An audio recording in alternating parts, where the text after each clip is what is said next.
Años. Un abrazo, gracias por estar aquí, buenos días y bienvenida. Gracias, Carmen. Buen día a ti y a todo tu auditorio.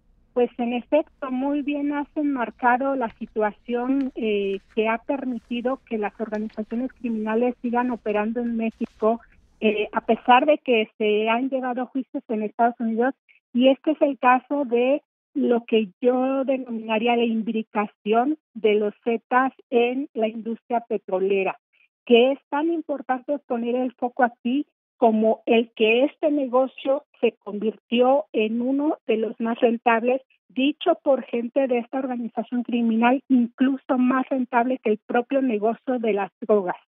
Mira, yo sí podría afirmar con pleno conocimiento, y porque así lo dijeron los documentos oficiales de Petróleos Mexicanos, que desde finales del sexenio de Vicente Fox y todo el sexenio de Felipe Calderón, dentro de Petróleos Mexicanos, el área de inteligencia tenía conocimiento pleno de que los miembros de los Zetas, los miembros originales de los Zetas, estaban operando en la industria petrolera. ¿De qué manera? Y aquí es donde el foco nos lleva al estado de Coahuila.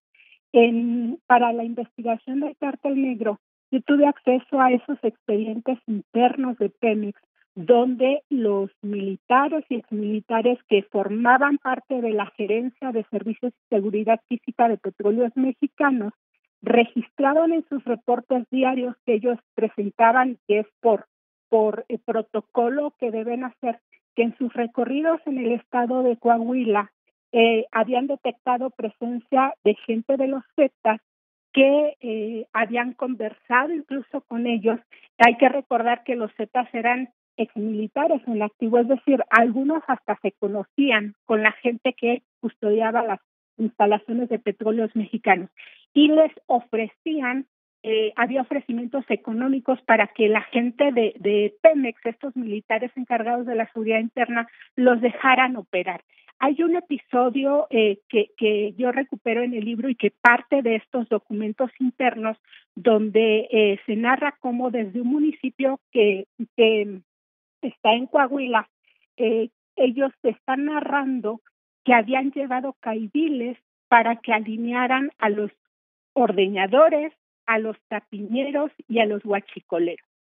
¿Quiénes eran en esos momentos los ordeñadores y los tapiñeros? Tapiñero le denominan a la persona que hace tomas profesionales, hace la manipulación de las válvulas de Petróleos Mexicanos para instalar conexiones alternas, y que son conexiones que pueden permanecer años operando porque son profesionales. Pues no eran otros que empleados en activo de Petróleos Mexicanos y ex empleados de Petróleos Mexicanos.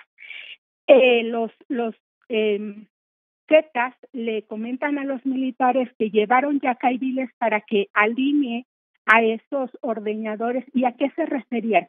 A que a partir de ese momento, desde Coahuila, estaban operando el que todos los que robaban hidrocarburos para Petróleos Mexicanos le pagaran al cártel una comisión, digamos.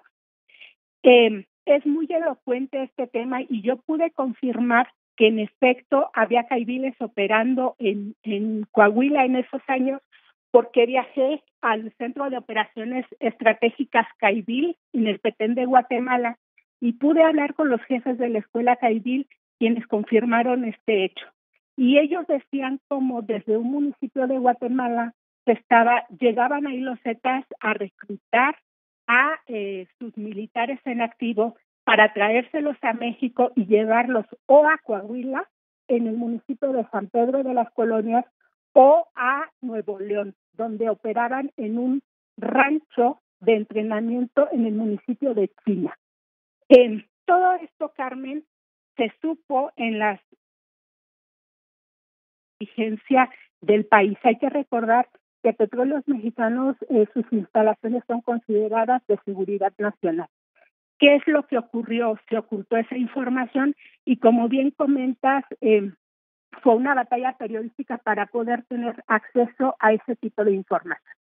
Pero al mismo tiempo pude entrevistar a mucha gente que estaba involucrada como contratistas de petróleos mexicanos, como franquiciatarios de petróleos mexicanos, y ellos ya estaban advirtiendo como los Zetas les llevaran camiones de gasolina o de todo tipo de hidrocarburos para que los comercializaran, obligándolos por coacción o de manera violenta, o hubo otros que decidieron colaborar con ellos de manera voluntaria.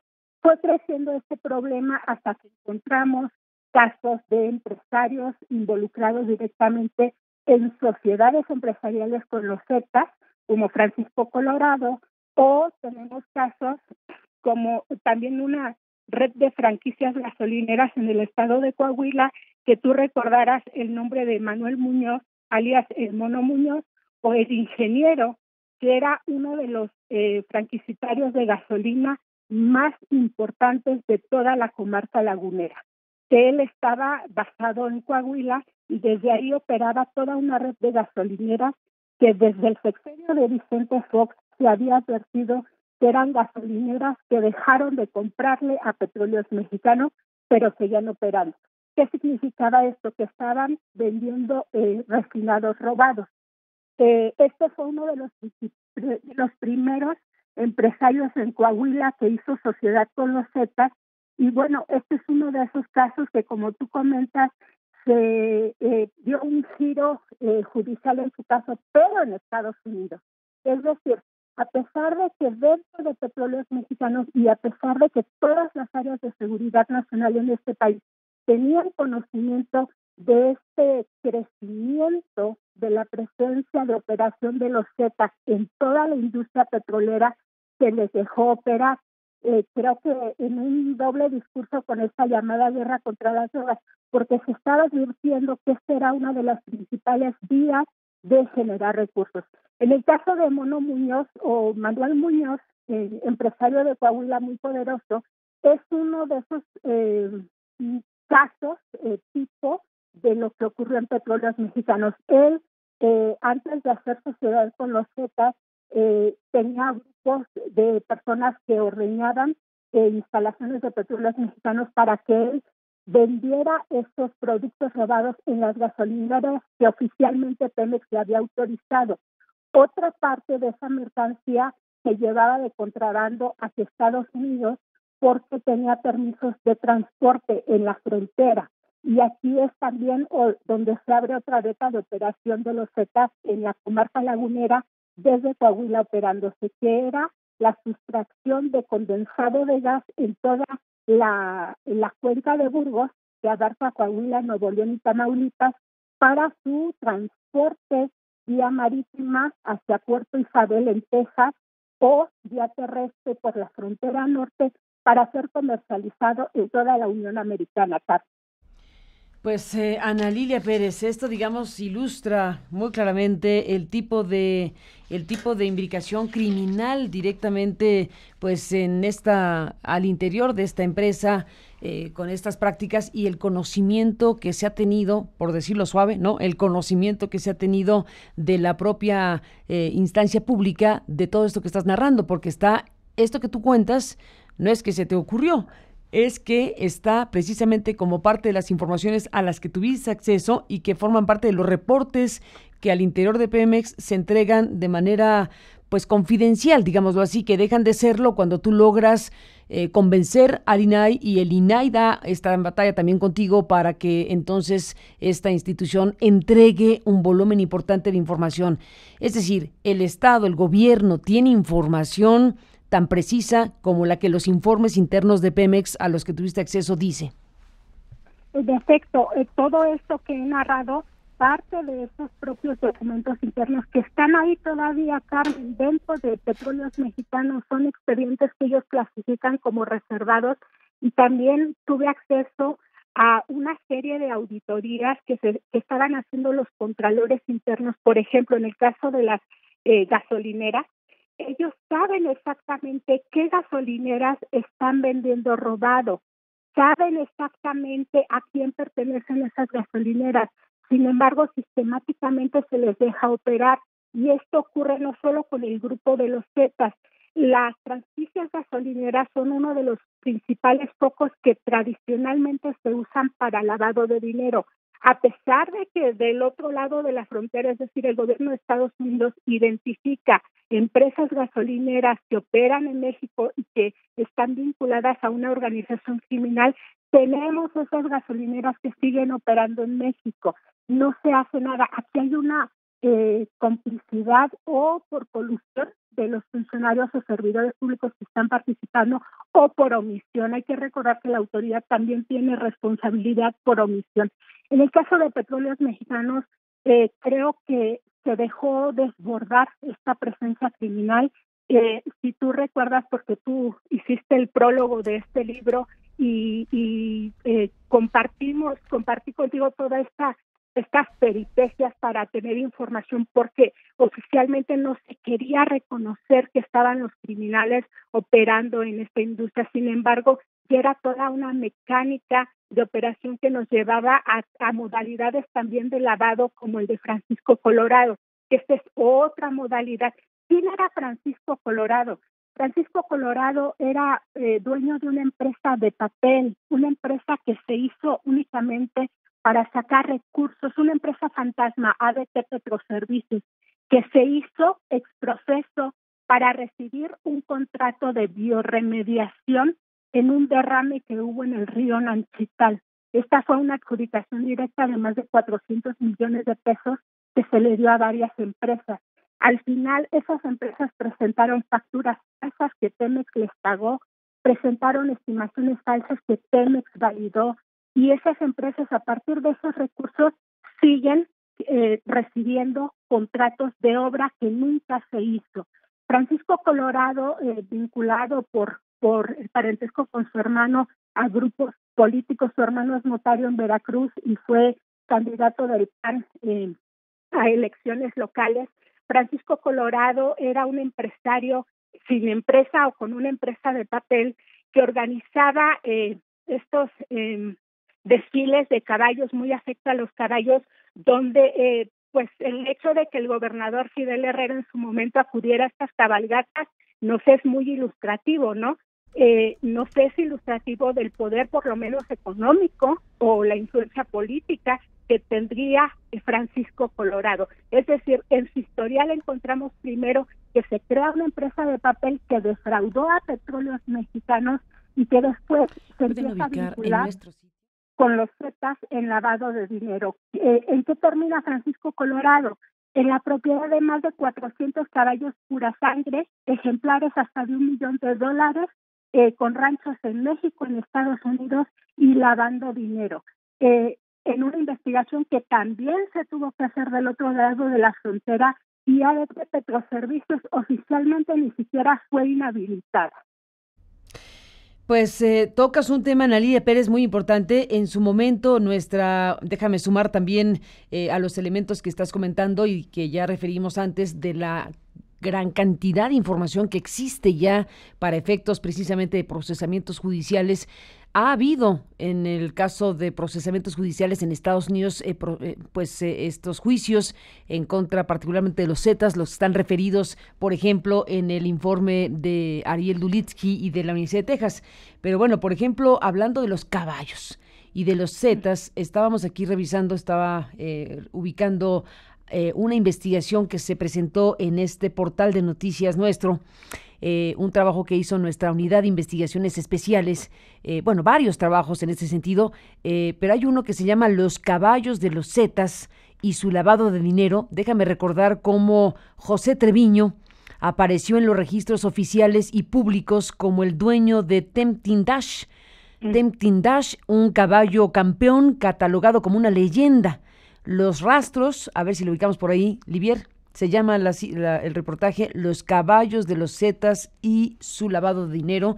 Este reportaje de la Unidad de Investigaciones Especiales de Aristegui Noticias, y ahí se reportó cómo este personaje, Ana Lilia, pues le ganó la emoción de las carreras de caballos, porque pues competían con nombres que no eran los suyos. Y entonces en algún momento, por estar corriendo con ese caballo que se consideraba una leyenda, el Tempting Dash, que era espectacular, pues en algún momento quiso poner su nombre. y al poner su nombre, José Treviño, hizo que las autoridades del FBI, que seguía los rastros precisamente de este personaje Treviño y de su negocio criminal con los Zetas, al ver el nombre José Treviño se activó algún tipo de mecanismo de cruce de informaciones y el FBI dijo: aquí hay un José Treviño, y entonces fueron al tema de los caballos y de esa carrera que había ganado este espectacular caballo Tempting Dash, y entonces lo registraron, lo encontraron. Es una historia tremenda. Que Sí, nos habla de lo que finalmente pues es la condición humana de alguien que, que participaba de toda esta estructura de dinero criminal, que ha utilizado el tema de los caballos pues para lavar dinero, para colocar ahí un conjunto de situaciones. Y bueno, pues este capítulo lo recordé ahora que te escucho, Ana Lilia Pérez, cuando estás hablando precisamente del tema de los caballos y de los Zetas. En esa historia contada en este portal, José Treviño pues apareció en los registros oficiales y públicos como el dueño de Tempting Dash, este caballo campeón catalogado como leyenda. Los rastros fueron seguidos por agentes del FBI para desmantelar el negocio. Y la señal de salida, decía nuestro equipo de la Unidad de Investigaciones Especiales, la señal de salida, los gritos, la angustia por saber quién cruzará primero la meta y la idea de saberse ganador en las apuestas, eso que apasiona a quienes gustan de las carreras de caballos, hizo que el cártel de los Zetas viera derrumbarse la más ingeniosa forma de lavar dinero que han tenido desde que cobraron notoriedad en el año 2006. José Treviño Morales, el cerebro de este grupo en el blanqueo de capitales, dejó un rastro que los agentes del FBI siguieron hasta dar con una maquinaria manejada en México y Estados Unidos que arrojó a lo largo de 4 años ganancias limpias estimadas por las autoridades en $60 millones. Tan solo Jesús Rejón Aguilar, alias el Mamito, o el Z7, uno de los operadores destacados en el trasiego de drogas y a su vez considerado como uno de los más crueles cuando se trataba de eliminar a sus rivales, llegó a tener 350 caballos cuarto de milla, con los cuales ganaba algunas carreras a punta de sobornos en el sur de los Estados Unidos. Pero no todo eran trampas, dice el reportaje de nuestros colegas.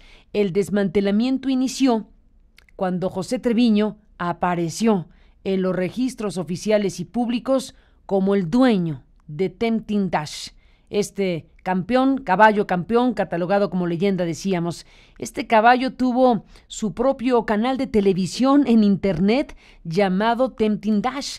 No sé si lo tenemos por ahí en el reportaje especial que estoy ahora recordando contigo, Ana Lilia Pérez. Al escucharte nos acordamos desde luego de esto que ha sido las contribuciones de esta Unidad de Investigaciones Especiales muy importante en los últimos años en este portal. Y bueno, pues este caballo era tan codiciado, tan admirado, que tenía su propio canal de televisión, el Tempting Dash TV. En un video lo describen como poseedor de marcas perfectas, una estrella capaz de producir ingresos por $1 millón y que además mejoraba cada vez que estaba en la pista. Ahí está la foto impresionante del caballo, presentando al hijo campeón de First Down Dash en el establo Southwest Tempting Dash. Su vieja gran línea sangre se completa con su madre, la yegua del año Tempting Chick. Bueno, es el historial de esta carrera, de este caballo legendario, que fue lo que perdió, digamos, en términos de su asociación con el nombre real de este líder de los Zetas que estaba compitiendo con ese caballo. Decidió poner su verdadero nombre para asociarlo a este caballo que estaba compitiendo. Y fue su perdición. Es una historia muy fuerte y muy interesante de estos muchos capítulos precisamente que se tienen acerca de este tipo de actividades criminales asociadas, volvemos al tema, Ana Lilia, asociadas a actividades criminales y a conductas criminales que quedan registradas y conocidas a través de estos informes internos a los que tuviste acceso y has publicado en este libro por parte de las propias autoridades. ¿Cuánto saben las autoridades federales, las autoridades del propio Pemex, las autoridades de los estados de la República cuánto saben, cuánta precisión saben de las conductas criminales que existen y por qué son toleradas, aceptadas, no combatidas o incluso se presentan, uno intuye, fenómenos de colusión, porque de qué otra manera, Ana Lilia, se podría explicar que habiendo tanto de estos temas ahora en términos de investigaciones periodísticas y de investigaciones académicas, pues no parece que se haya modificado esencialmente la presencia y la dominancia de grupos criminales en buena parte del país. Así que dejamos como un capítulo que muestra precisamente el alcance que pueda tener la presencia o que ha tenido la presencia de los Zetas, en este caso a través de la actividad de los caballos. Y esta historia de Tempting Dash nos da cuenta de cómo alguien de esa estructura criminal, bueno, pues tuvo una debilidad y eso, bueno, pues llevó al FBI, en este caso, pues a abrir investigaciones en torno a Treviño, uno de los principales Zetas, en este caso, identificados con este cártel. Ana Lilia Pérez. Sí, Carmen, ahora que dos planteamientos quisiera hacer. Mira, hablas de cuánto saben las autoridades. Es tan claro como el que en Estados Unidos se llevaron juicios en contra de petroleras de diversos tipos y entre petroleras muy famosas a nivel internacional, donde sus ejecutivos se declararon culpables de comprar condensado de petróleo robado por los Zetas para comercializarlo en la Unión Americana. Se declararon culpables, negociaron con la autoridad y bueno, siguieron operando por allá, pero las empresas también operan en México y en México no se hizo nada. Los propios abogados de petróleos mexicanos supuestamente llevaron el caso, o más bien sí llevaron los casos en la Unión Americana, pero del lado mexicano no se hizo nada por combatir el robo de condensado. Y en la cuenca de Burgos es una zona controlada por los Zetas, con efectos como la desaparición de personas, el desplazamiento forzado, situaciones similares como las vividas en Allende, Nuevo León, pero Tamaulipas, como sabemos, se ha vuelto una zona de silencio donde muchos trabajadores de petróleos mexicanos y de empresas contratistas desaparecen sin que ninguna autoridad se comprometa a su búsqueda. Y quisiera plantear también una inquietud que he tenido durante estos meses recientes, versiones oficiales de autoridades que hablan de cómo los Zetas han disminuido su presencia pública. En la elaboración de un nuevo libro que comienza a circular en estos días, yo tuve entrevistas con muchos empresarios contratistas de petróleos mexicanos y ellos manifestaban que a pesar de la detención de líderes de los Zetas o de cabezas tan visibles como Heriberto Lascano, se sigue operando dentro de petróleos mexicanos con la misma magnitud. ¿De qué manera? Mediante el lavado de dinero con empresas contratistas, mediante el robo de hidrocarburos, que por cierto este año llegó a un récord en el número de tomas clandestinas nuevamente, y mediante el cobro de derecho de piso a los empresarios contratistas de petróleos mexicanos.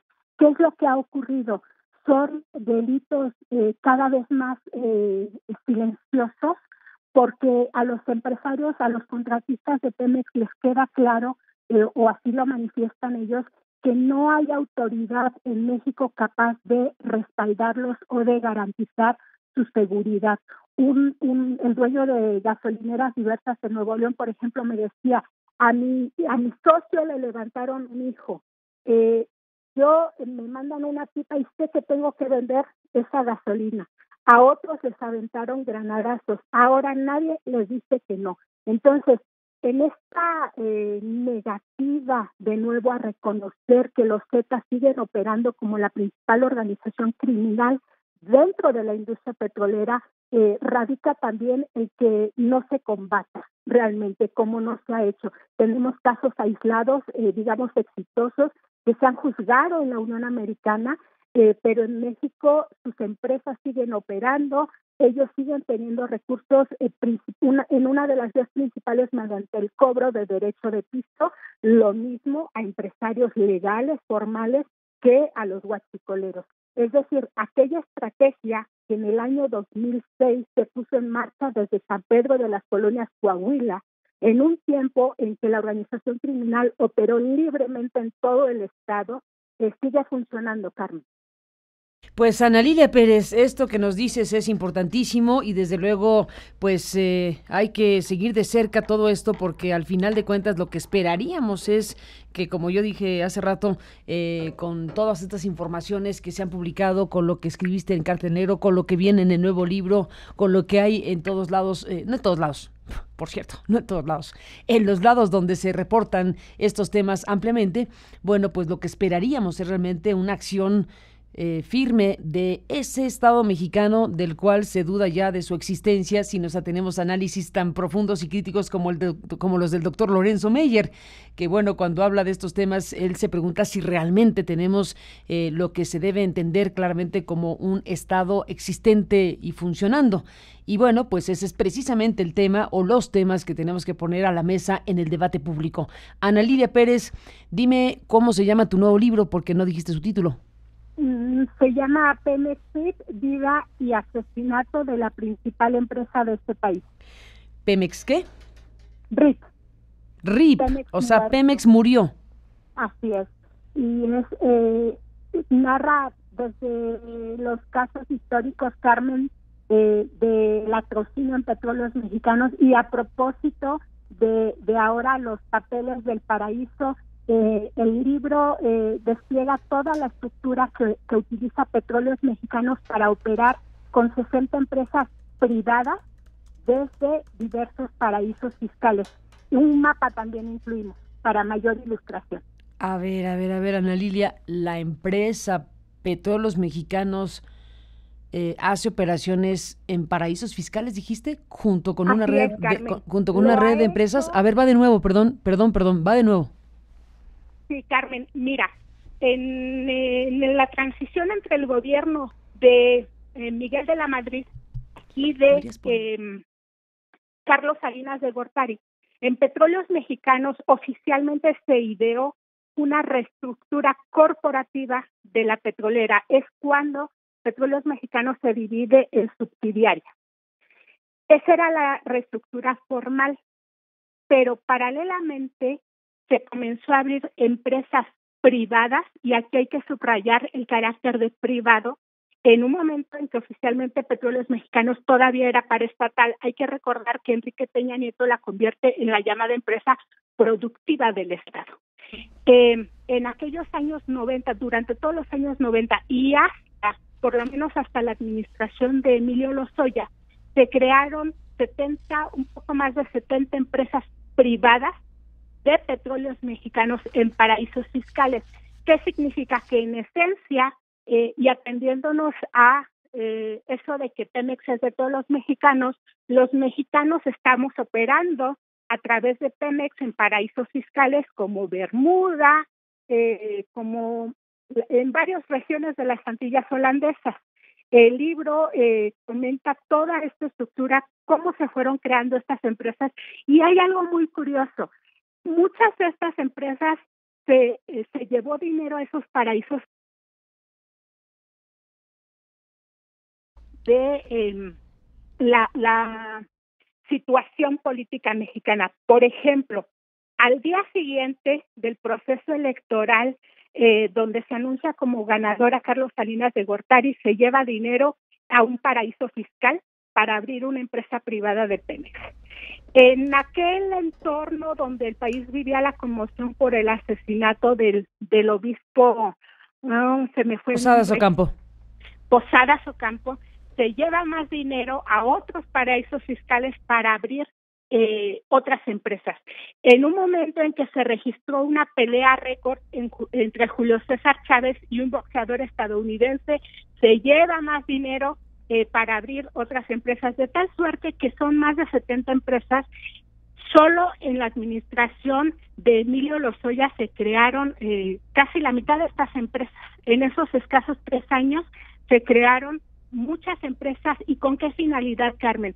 Se crearon empresas para triangular operaciones desde paraísos fiscales que llevaron a privatizar plantas importantísimas para Petróleos Mexicanos.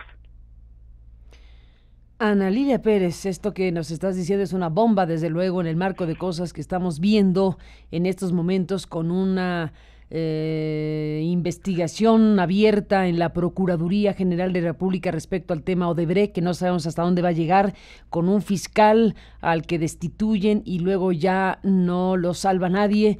En medio de amenazas, dicen algunos senadores que ocurrieron, que estaba investigando el caso Odebrecht en medio de un asunto donde el propio Procurador General de la República, Raúl Cervantes, dijo antes de irse que había cerrado ya, no cerrado, sino terminado la investigación para pues iniciar consignaciones del caso Odebrecht, en un marco de cosas donde la atención pública está esperando a que la PGR diga qué alcance tiene esta parte de la historia relacionada con Pemex y en este caso con el señor Emilio Lozoya, exdirector de Pemex.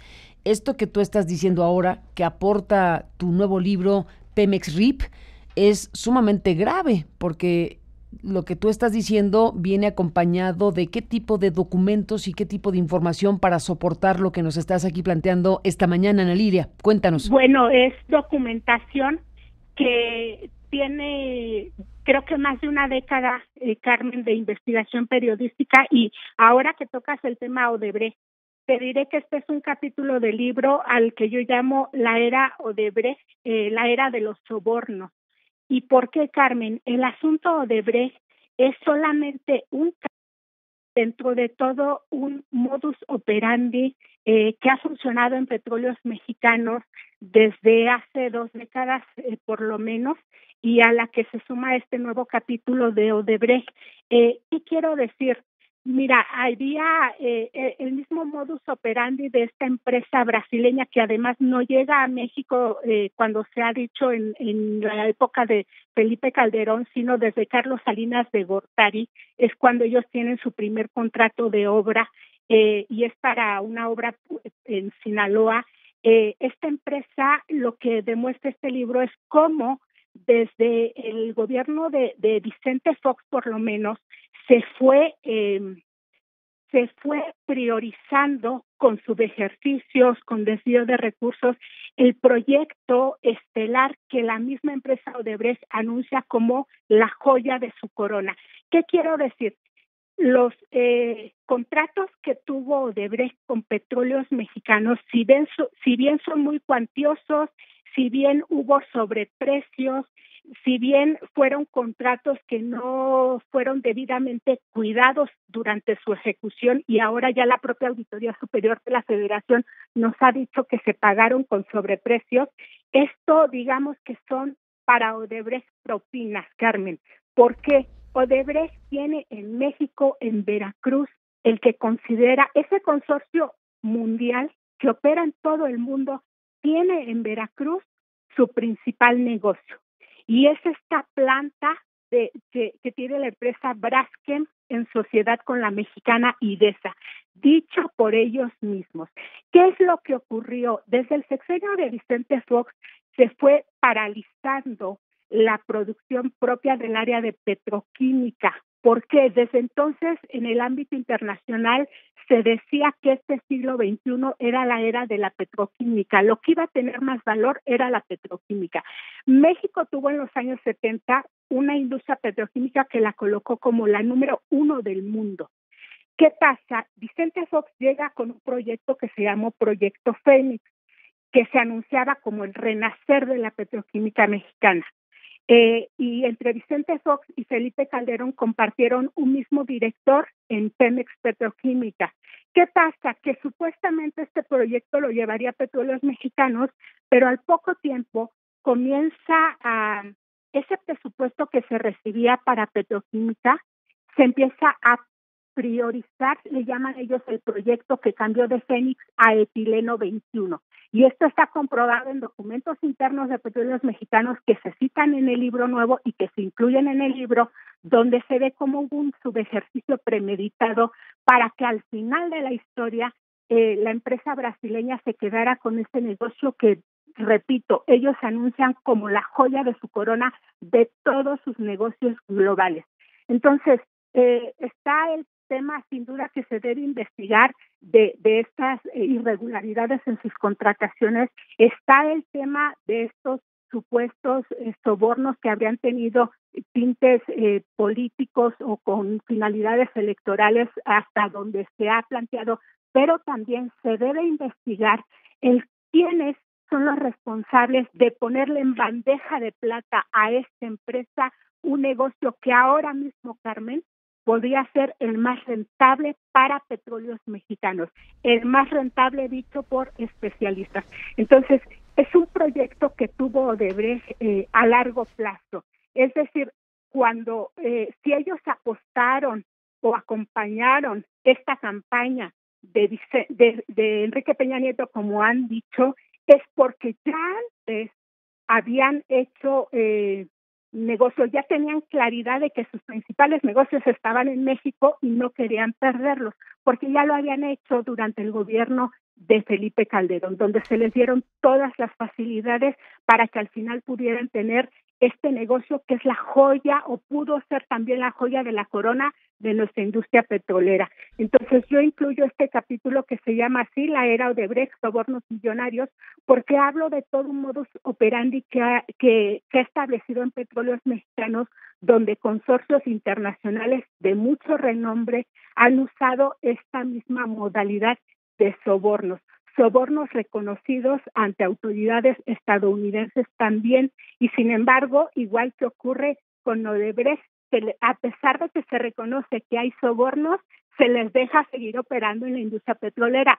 O no nos explicamos de otra manera el que a pesar de que Marcelo Odebrecht diga que sobornó en todos los países, Odebrecht sigue como contratista de Petróleos Mexicanos, uno de sus contratistas estelares de este sexenio.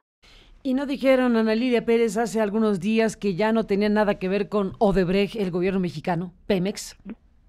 Claro, además... Se aventaron esa declaración, ¿te acuerdas? Hace unos días.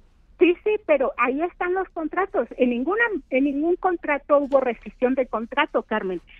Hubo una investigación que llevaban contralores internos de Petróleos Mexicanos y gente de la función pública, de la que nunca se dio cuenta. La claridad que tenemos hasta estos momentos es de esos sobreprecios porque lo revisa la Auditoría Superior de la Federación, pero nunca escuchamos que hubiese una rescisión de...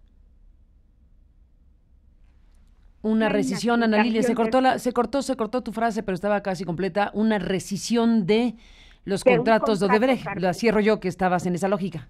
Así es, y no hemos visto que exista una revisión tampoco, y esto es, creo que uno de los aportes principales de este libro, se debe revisar quiénes privilegiaron el interés privado, en este caso de Odebrecht, por encima del interés público, para entregarle, insisto, en bandeja de plata, el principal negocio que podía ser de Petróleos Mexicanos. Y esto es solo una de las aristas de este nuevo libro. Y que creo que estos datos que han salido como estos aportes que han hecho además colegas periodistas, los mayores aportes periodísticos en estos casos de corrupción, se deben ver también de manera global en cómo nos ha impactado en las finanzas públicas. En este caso, en una empresa que, como se dice en el nuevo libro, fue la principal empresa mexicana. Hay muchos casos documentados de fraudes, de latrocinios, de estos negocios absolutamente pues increíbles, para decirlo menos, que se hicieron durante la administración de Emilio Lozoya. Por ejemplo, el comprar plantas de empresarios conocidos, plantas que eran chatarra, Carmen, que estaban paralizadas, que estaban quebradas, y que en Petróleos Mexicanos se hicieron empresas en paraísos fiscales para comprar estas plantas. ¿Dónde están estas plantas? Ahora es parte de la chatarra que hay en las instalaciones petroleras, y que además son deudas que tenemos a largo plazo, porque se consiguieron hasta créditos en bancos para que se pagaran estas plantas chatarra a esos empresarios. Todo esto, Carmen, se trianguló desde paraísos fiscales. Tremendo, Ana Lilia, tremendo esto que dices. No puedo no leer la contraportada porque nos encantaría leer completo el libro aquí mismo, pero es imposible. Pero sí invitamos desde luego al público, a la gente que está siguiendo de cerca esta transmisión en vivo y esta charla con Ana Lilia Pérez, desde luego a que se revise o se vuelva a visitar el Cártel Negro que escribiste hace algunos años y ahora este que estás presentando, que sinceramente sacude. Solo el título, Pemex RIP. Pemex RIP, vida y asesinato de la principal empresa mexicana, de Editorial Grijalbo, que como tú y yo sabemos es un grupo editorial fantástico. ¿Quién estuvo contigo en la edición de este trabajo? Cuéntame, Ana Lilia. Ariel Rosales, wow. que sabemos que es un editor muy riguroso. El libro tiene todo el rigor que debe tener un libro de esta naturaleza, se incluyen documentos. Por ejemplo, te diré que tenemos los documentos de las indemnizaciones, y yo las pongo entre comillas, que recibieron directivos de Petróleos Mexicanos al dejar su puesto, al ser destituidos. Más de 2 millones de pesos que han recibido en promedio, además de todas sus liquidaciones, todo lo que se les da.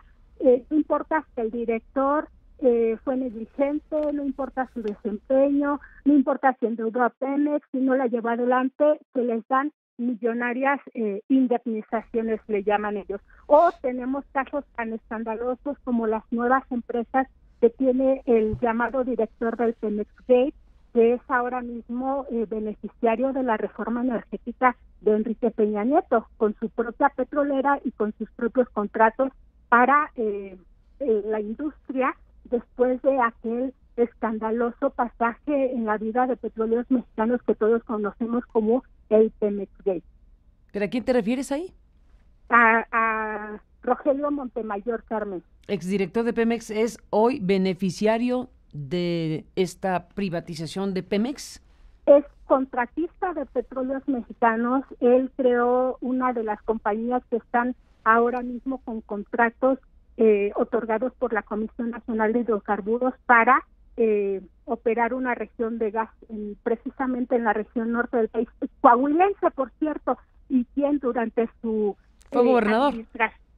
Sí, exgobernador, y quien durante su administración llevó un grupo de coahuilenses que siguieron operando en Pemex durante muchos años y que después se volvieron contratistas de Pemex, uno de ellos asociado, por cierto, con Amado Yáñez su escenografía. Es decir, el libro te lleva todas esas ligas que al final la conclusión es que la riqueza petrolera siempre ha quedado en las mismas manos, Carmen.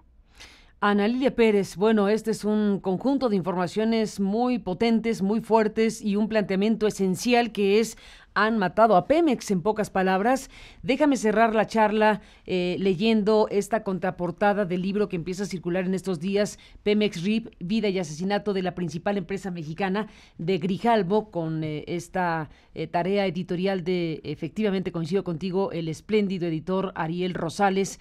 Qué lujo trabajar desde luego con Ariel y con Grijalbo para estas investigaciones. Se requiere realmente un trabajo editorial muy riguroso, muy fuerte para publicar, para decidir publicar y distribuir lo que ahora se está distribuyendo a través de este sello editorial. Y dice Ana Lilia, Pemex no tiene problemas.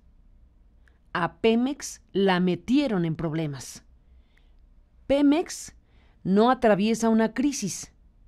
A Pemex, con dolo y premeditación, la hundieron en una crisis colosal, justo quienes juraron protegerla. El plan se delineó desde el sexenio de Miguel de la Madrid.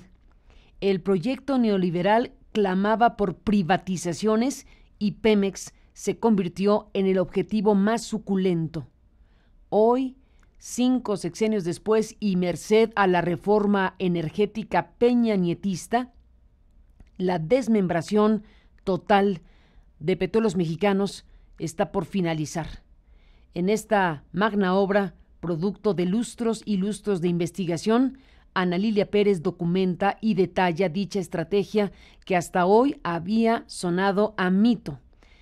Con una prosa vibrante y una colección de datos portentosos, la periodista relata con nombres y apellidos, cómo la mayor empresa del país se mudó a paraísos fiscales, se doblegó ante el narcotráfico y los guachicoleros, entregó recursos públicos a campañas políticas, perdió toneladas de dinero por ineptitudes delirantes, realizó millonarias compraventas absolutamente insensatas y permitió la corrupción de sus directivos, como ha evidenciado el caso de Emilio Lozoya y Odebrecht.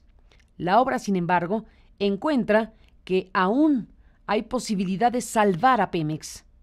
Está en juego la empresa de todos los mexicanos que alguna vez fue símbolo de soberanía.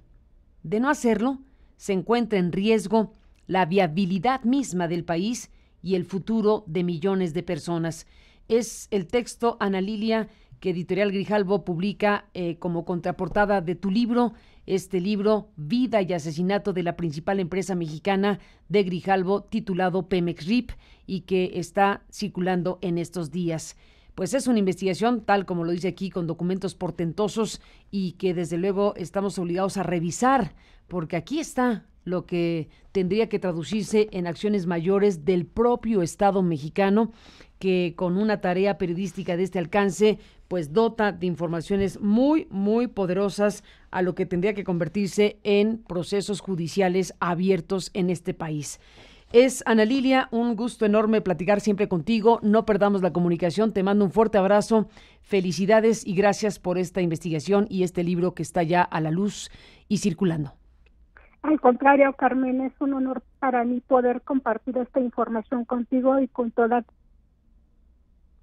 Gracias, Ana Lilia. Un fuerte abrazo y seguimos en contacto.